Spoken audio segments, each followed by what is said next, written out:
Hi, this is Alexis Rivera from the Cisco Security Tag Team. In this video, I will show you how to operate ASA Active Standby Failover Pair via CLI. Step 1. Verify that your device is in appliance mode.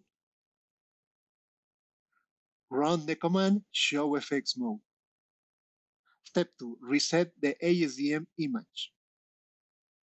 Run the command ASDM image disk0 asdm.bin.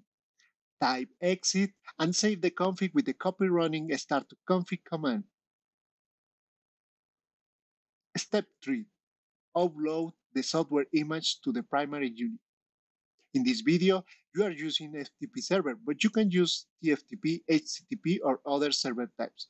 Use the command on the screen to copy the ASA image to the primary unit. Step 4.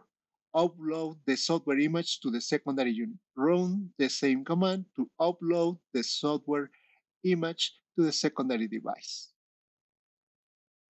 Step 5. Check if you have a current boot image configured.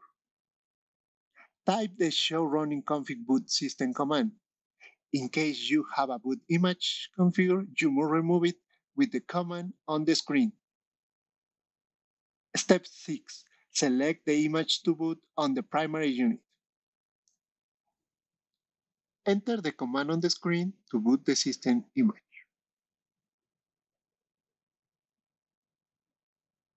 Then, save the configuration with the copy running config start to config command. Step 7. Reload the secondary unit to install the new version. Run the command failover reload standby.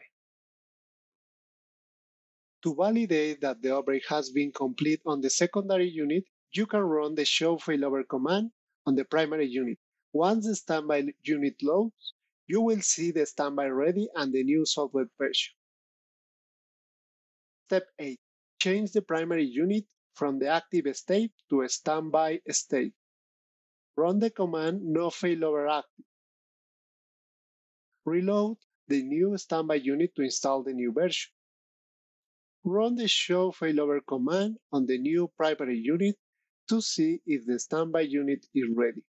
If both devices are available, the upgrade process has been successfully complete. I hope this video is informative and thank you for viewing it.